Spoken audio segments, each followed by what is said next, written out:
arrest in a shocking assault that captured the nation's attention. Police say Brandon Elliott is the man seen in this surveillance video kicking a 65-year-old Asian woman.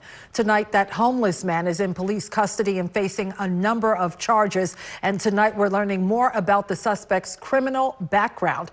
Angie Gonzalez begins our coverage tonight. She's outside the courthouse in Lower Manhattan, where he appeared before a judge this evening. Angie.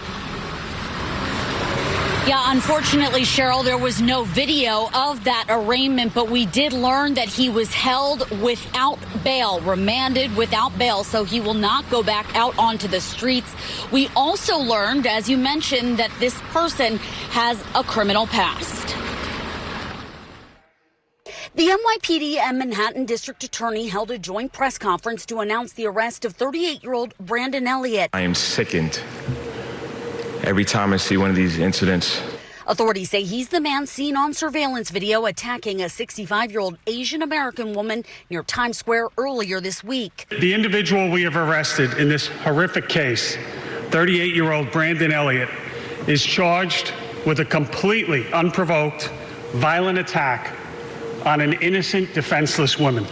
Elliott is facing assault and hate crime charges in the case, but also has a past criminal history.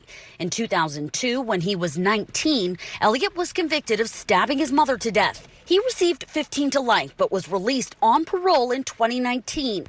The brutality of this latest attack has many questioning why. The parole board does conduct an assessment, and if someone is remorseful and they do not present a danger to the community, then the chances are relatively high of that person being released. Records show that Elliott had been up for parole twice before and was denied, but was released on lifetime parole after his third time before the parole board.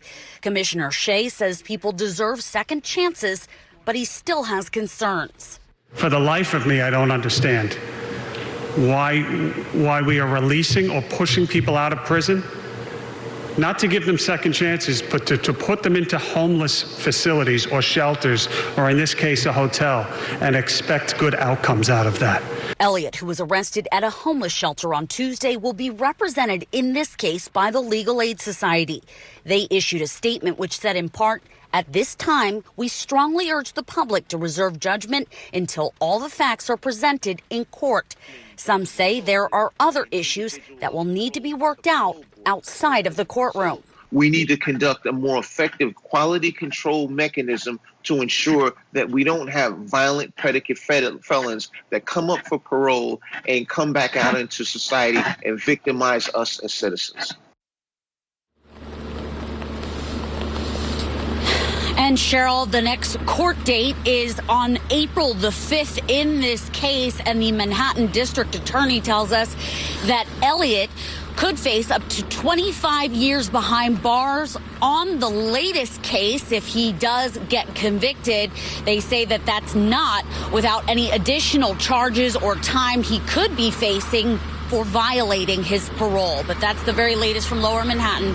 Angie Gonzalez, New York One. Cheryl, back to you. Angie, thank you for that live report. We move next to historic legislation.